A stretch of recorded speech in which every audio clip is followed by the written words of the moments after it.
Bonjour la famille, bonjour les amis, bonjour.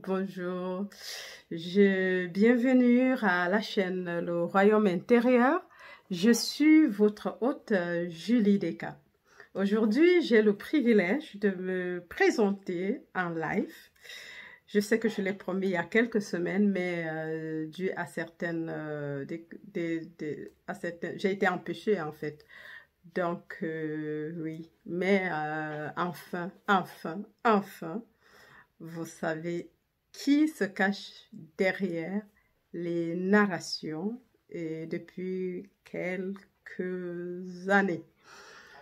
Alors, je tiens à vous remercier pour vos likes, pour vos commentaires constructifs et pour vos abonnements. Merci d'être là, merci pour la confiance et je dois vous dire qu'elle est mutuelle.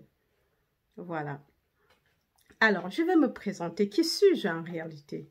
C'est vrai, c'est la chose la plus difficile, se présenter soi-même. Mais on va essayer. Alors, je me considère comme citoyenne du monde et je suis entrée dans ce monde par la porte que j'appelle le Cameroun.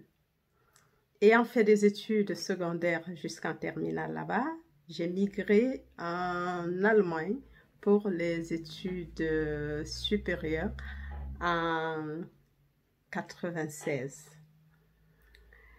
Et voilà, et je suis née d'une famille chrétienne, croyante, pratiquante. Et ce qui a été vraiment la base de mon éducation spirituelle en fait. Donc ça a commencé depuis l'enfance. Et je dois dire que voilà, en Allemagne quand même, c'est en Allemagne, bien que j'étais déjà à l'église depuis la tendre enfance, c'est en Allemagne qu'il y a eu le déclic en 97. Et je suivais un courant qui s'appelait le courant pentecôtiste. Voilà, j'ai suivi le courant pentecôtiste et j'étais une chrétienne déterminée et engagée. Et ça veut dire ce que ça veut dire. Si on est pentecôtiste, on sait de quoi je parle. Mais ça m'a beaucoup aidé. C'était très strict, mais ça m'a beaucoup aidé. J'ai excellé dans ce domaine parce que ce qui m'a conduit à une carrière pastorale à côté de mes études et de mon travail en plein temps, bien sûr. Et je dois dire que j'ai quand même eu cet amour, j'ai développé quand même cet amour pour Dieu et le Christ. Et je sais toujours quand même que je m'étais toujours depuis des années, pendant que les gens s'identifiaient par rapport à des églises et à des appartenances religieuses, je disais toujours que je suis le Christ, je suis du Christ et je suis le Christ. Il n'y a pas deux. Et voilà, c'est ça qui a fait les bases de mon parcours, voilà les bases de ma spiritualité. Et qu'est-ce qui s'est passé pour que je sois là avec Neville ou bien avec Joël? Voilà, il y a de cela en 2011. J'ai eu la révélation en lisant les Écritures. Je préparais un message pour le dimanche. Et il était clair qu'avec Jean, que j'étais Dieu, j'étais Christ, j'étais égale à Jésus-Christ. Et c'était aussi déterminé, c'était une conviction. Et puis je pouvais m'entendre dire blasphème. Oui, parce que c'était blasphème. Si on l'a traité de blasphème parce qu'il s'est fait enfant de Dieu, bien sûr que ce l'était pour moi. On dit de l'homme que tu es, tu te fais égal à Dieu. Et c'était ça son blasphème. Et c'était là où mes yeux se sont ouverts. J'ai compris que ce qui était vrai pour lui était également vrai pour moi. Et depuis ce temps, j'ai commencé à comprendre la parole différemment qu'avant. Ce qui a conduit un jour, lors d'un culte, j'ai reçu une voix intérieure qui me disait de sortir de là. Parce que c'est clair que si je suis déjà Dieu et je suis le Seigneur Jésus-Christ, bien sûr que je n'avais plus de place dans cette institution parce que le christianisme, tu connais, tu vis, tu fais du bien et du bien pour enfin connaître Dieu à la fin. après la mort, bien sûr. Dans avec le christianisme institutionnel, tu rencontres Dieu, le bonheur, après la mort, après la vie ici. Oh, qui est Dieu? Si déjà je sais que je suis Dieu, bien sûr que je n'ai plus de place dans cette institution. Il n'y avait plus ma place là-bas. Dans la voix, en fait, quand elle vient, je savais déjà. Donc, et c'était très, très difficile de bâtir quelque chose et de laisser et partir. Mais j'étais dans l'obligation, j'étais obligée d'abandonner ça et suivre la voix intérieure. D'ailleurs que le message qu'ils étaient Dieu n'était pas bien reçu. C'était comme si c'était un blasphème. Alors, donc, ce fut mon départ ou bien ma séparation avec l'Église institutionnelle, pas avec le Christ, parce que j'étais le Christ. Et quelque temps plus tard, j'ai commencé à flirter avec la science chrétienne. J'ai rencontré des personnes comme Wayne Dyer, Abraham Hicks, Louise Hay et tout le reste.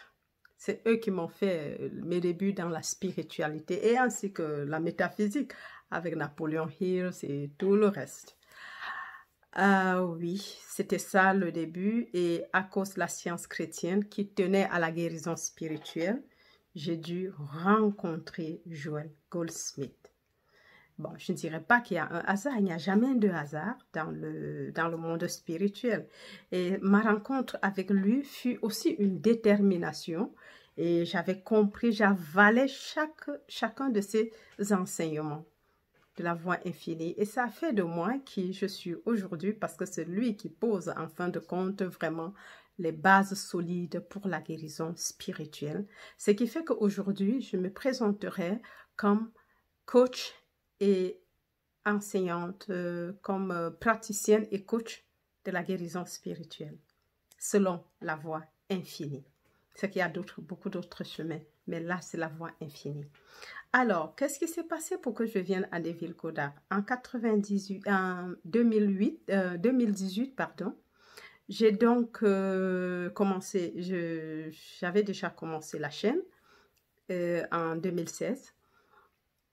Et 2018, à tout hasard, non, il n'y a pas de hasard, parce que j'attendais un maître qui devait venir. Je savais que quelqu'un devait venir pour me conduire plus loin. Ça, j'étais dans l'attente, mais je ne savais pas qui. J'étais juste dans l'attente. Et bien sûr, ce fut Neville Goddard qui est arrivé à tout hasard. J'étais en train d'écouter un message de Joël, sur l'enseignement de Joël, et j'avais les écouteurs. Quand ce message est fini, celui qui a suivi était celui de Neville Goddard. Et c'est comme ça que je suis entrée en contact avec lui. Et depuis là aussi, jusqu'à présent, j'avale chacun de ses enseignements. Et avec lui, mes yeux se sont ouverts et exactement, il fallait lui pour que je puisse, pour mettre un peu la crème sur du gâteau, la base que Joël a créée. Donc, Neville est venu comme la crème sur du gâteau. Et je dois avouer qu'aujourd'hui, j'ai une nouvelle compréhension de la Bible, de la vie spirituelle, de la guérison spirituelle.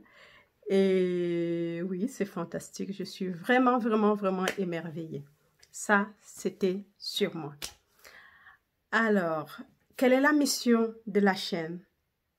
Comme je l'ai dit tantôt, dans le christianisme, c'est ma vocation pour la lecture des livres spirituels des soi-disant grands pasteurs américains en anglais qui a apporté un plus dans mon évolution. Et il y avait une grande différence dans la réflexion dans l'Église. Et c'est pour ça que, sachant cela, j'ai donc décidé de mettre mettre en ligne les enseignements de Joël sur la guérison spirituelle parce que je me suis dit le public francophone est un peu délaissé de ce côté-là. Donc, c'est mon amour pour la francophonie, la croissance spirituelle qui m'a poussée à créer cette chaîne. Donc, le but primaire, c'est de traduire et de narrer tout ce qui est de spirituel, tout ce que je trouve de bien qui m'a aidé à grandir spirituellement, je vais traduire et les narrer pour le public francophone. Et le deuxième volet de la mission, c'est ce que je fais aujourd'hui. Ça sera des lives. Je partagerai mon expérience spirituelle avec vous. Et ce que je connais de la guérison spirituelle, comment je comprends, j'interagis avec le message de Neville Goddard, qui est le top des tops. Et oui, c'est ça, c'est les deux volets de la mission pour cette chaîne. C'est l'éveil pour tous en 2021. Et surtout, la francophonie. Elle me tient à cœur parce que je me dis, c'est pas un hasard que je sois née dans ce coin.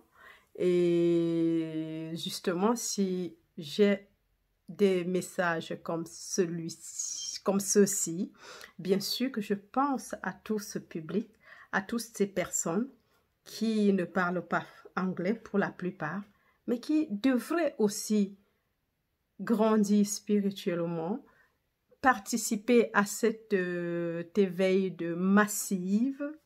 Et je dis oui, c'est ça, c'est pour vous, la mission de la chaîne. Merci parce que vous m'avez fait confiance. Merci pour les abonnements. Merci pour les likes. Et à partir d'aujourd'hui, je crois qu'il y aura 2 jours quand même. J'essaierai de temps en temps de donner des courts messages qui pourraient pour vous encourager, partager mes expériences pour vous encourager. Et j'aimerais que ce soit vice-versa. Donc, si vous avez des messages, si on peut interférer par les commentaires avec le message, parce que ces commentaires qu'on laisse avec nos propres expériences, ça aide les autres qui suivent le message, ça les aide énormément.